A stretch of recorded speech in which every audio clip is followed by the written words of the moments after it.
तो आइए जानते हैं प्रेत योनि और पितरों के विषय में महत्वपूर्ण जानकारी। महर्षि गौतम पूछते हैं उनसे कि संसार में कोई भी प्राणी बिना भोजन के नहीं रह सकता है, अतः बताओ कि तुम्हारा आहार क्या होता है। किससे? ये इनसे प्रेतों से बात हो रही है। तो प्रेतों ने कहा, अप्रक्षालित पादस्तु यो भुक्ते दक्षिणामुख यो वेष्टित शिरा भुक्ते प्रेता भुजंती नित्यशः। अर्थात, है द्विज श्रेष्ठ, जहाँ भोजन के समय आपस में कलह होता है, उस अन्न के रस को हम ग्रहण करते हैं, हम ही खाते हैं। जहाँ मनुष्य बिना लिपा पीती, बिना लिपा हुआ, बिना पोछा लगाए, बिना सफाई करे हुए जिस धरती पर भोजन करते हैं, उस अन्न को हम खाते हैं। जहाँ ब्राह्मण शौचाचार से भ्रष्ट होते हैं, वह भोजन हमें प्रिय है। जो बिना पैर धोए, बिना हाथ धोए भोजन करता है, उस भोजन को हम ग्रहण करते हैं। कौन कह रहे हैं? ये प्रेत कह रहे हैं। जो दक्षिण की ओर मुख करके भोजन करता है, उस भोजन को हम ग्रहण करते हैं। वो पितरों को नहीं मिलता है, प्रेतों को मिलता है। ये थोड़ा सा एक विशेष ध्यान रखे आप लोगों को कि दक्षिणी तरफ मुख करके बिना हाथ मुंह धोए, बिना लिपी हुई, बिना साफ करी हुई जमीन पे जिस प्रकार से जो भोजन करता है कोई ब्राह्मण करता है, बिना शौचाचार के जो हाथ वाथ बिना धोए करता है, तो वो प्रेतों को ग्रहण होता है। हम कहते हैं दक्षिण की ओर मुख करके महाराज भोजन करो, तो पितरों को नहीं, प्रेतों को प्राप्त होता है। पितर आपके अतृप्त रह जाते हैं। इसलिए दक्षिणी तरफ मुख करवा के ब्राह्मण को भोजन नहीं करवाना चाहिए। शास्त्र सम्मत बात है। सिर पर कोई वस्त्र लपेट करके भोजन करता है तो उस अन्न को ग्रहण करते हैं कौन? प्रेत। जहाँ रजस्वला स्त्री, जहाँ चांडाल, अगर श्राद्ध के अन्न पर किसी की दृष्टि पड़ जाए, रजस्वला स्त्री घरों में होती है, मासिक धर्म से अगर कोई महिला और उसकी अगर दृष्टि श्राद्ध के भोजन पर पड़ गई तो फिर वो पितृ ग्रहण नहीं करेंगे। पितरों का नहीं, फिर वो प्रेतों का हो जाता है। जिस घर में सदा जूठन पड़ी रहती है, जहाँ निरंतर कला होता रहता है, जहाँ बलि वैश्वदेव नहीं होता है। बलि वैश्वदेव मतलब धूप ध्यान करना, पितरों के निमित्त करना, छोटा हवन करना, भविष्य करना, जो ये चीजें होती है, तो प्रेत लोग इसका भोजन करते हैं। अगर ये नहीं करते हैं तो तब महर्षि गौतम ने पूछा, तुम्हारे घरों में प्रवेश कैसे होता है? तुम जिस घरों में ये प्रवेश करते हो कैसे होता है, ये बताओ, सत्य सत्य बताओ। तब प्रेत बोले, ब्राह्मण, जिस घर में बलि वैश्वदेव होता है, बलि वैश्वदेव मतलब धूप ध्यान जो करते हैं, भगवान का हवन करते हैं या पितरों की धूप देते हैं, उस घर में हम प्रवेश नहीं कर पाते।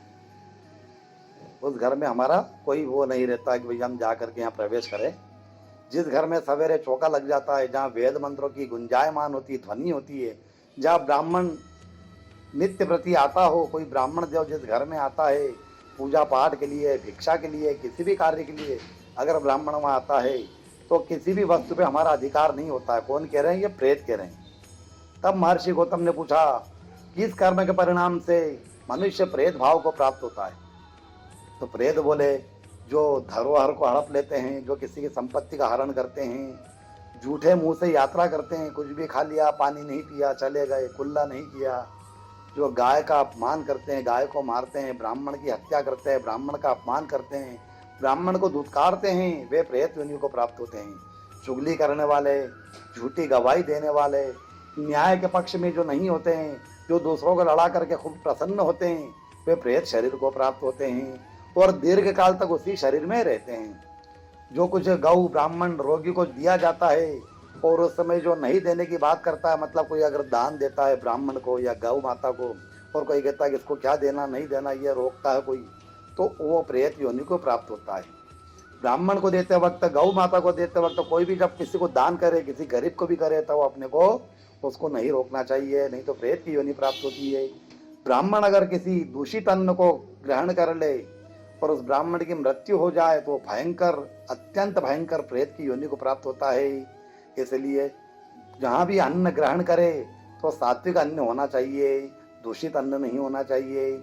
है विप्रवर, जो अमावस्या की तिथि में बेलों को जो जोतते हैं, जो बेलों से कर्म करवाते हैं, जैसे प्रकार से खेती करवाते हैं, जिनसे वजन ढुलवाने का जो कार्य होता है, जो भी प्रेतों का जो भी होता है, प्रेतों ने जो कहा बेलों का जो भी होता है, उस दिन बेलों को अवकाश देना चाहिए, बेलों से कर्म नहीं करवाना चाहिए।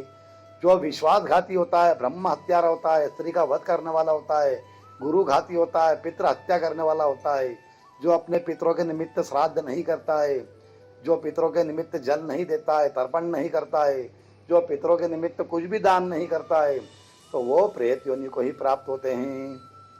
तो ये पितरों का और प्रेतों का मैंने आपको पूरा इसका विवरण के बारे में बता दिया। इसलिए पितरों का निमित्त जलदान करना चाहिए। अगर पितरों का जलदान नहीं करते हैं तो पितृ हमारे रक्तपान करने को मजबूर होते हैं। अब ये यहाँ पर किसी ने हमसे एक क्वेश्चन किया था कि महाराज रक्तपान करना मतलब खून पीना, तो शरीर में खून की कमी हुई नहीं और प्रेत पितृ लोग पीते नहीं। हमने कहा भैया ऐसा नहीं होता है, रक्तपान करने के अलग अलग पर्यायवाची शब्द भी होते हैं। किसी को पितृदोष बता दिया, किसी के घर में कलह हो रही है, किसी के घर में आमदनी खूब हो रही है तो खर्चा भी खूब हो रहा है, कोई न कोई बीमार हो रहा है, भोजन में जिसके बाल आते हैं कि बाल आ गए भोजन में तो वहाँ भी पितृदोष होता है, कहीं न कहीं परेशानियाँ रहती है। इसलिए पितरों का पूजन अवश्य करना चाहिए। हम जिस प्रकार से हमारा एक मास होता है 30 दिन होते हैं, ऐसे पितरों का एक दिन होता है। पितरों का भी एक लोक होता है साहब, पितृलोक होता है। और अमावस्या के दिन वो बिल्कुल आपसे आशा लगाते हैं, पृथ्वी के बहुत नज़दीक रहते हैं, आपके घरों के आसपास वो आशा लगा करके आपसे वो आशा लगाते हैं कि भैया कुछ हमें प्राप्त हो, हमारा बालक, हमारा पुत्र, हमारा पौत्र, प्रपौत्र जो भी है, उनके शिष्य है, अनुयायी है, जो भी देने वाले होते हैं, तो वो पितरों के निमित्त जलदान अवश्य देना चाहिए। इससे पितर रक्तपान नहीं करते, उसको आशीर्वाद देते हैं, उसका आनंद होता है। और पितरों के निमित्त जो करता है वो कभी किसी के आगे हाथ नहीं फैलाता है, यह गारंटीड है। पितरों का जो पूजन करता है, पितरों का जो श्राद्ध करता है, पितरों का जो तर्पण करता है, उसको कभी किसी से उधार नहीं लेना पड़ता, उसको भिक्षा नहीं मांगनी पड़ती है, उसका कार्य ही पितर करते हैं। पितरों के पास जबरदस्त शक्ति होती है, पितृलोक भी होता है। इसलिए पितरों का तर्पण अवश्य करना चाहिए जितना हो सके। अगर आपको नहीं जानकारी है तो किसी ब्राह्मण को बुला के करवाएं। तो पितरों के जलदान से आप 1 महीने करके देखना, अगर आपको फर्क लगे तब आप इस पर विश्वास करिएगा। अब आपसे मेरा निवेदन है, आप मेरे चैनल को सब्सक्राइब अवश्य करें ताकि और भी जानकारी आपको ऑटोमेटिकली प्रेषित हो जाएगी। आपने सब्सक्राइब किया कि आपके पास दूसरी जानकारी आने शुरू हो जाएगी। सभी स्वस्थ रहो, व्यस्त रहो, मस्त रहो। सभी को सादर जय श्री कृष्ण, जय श्री कृष्ण।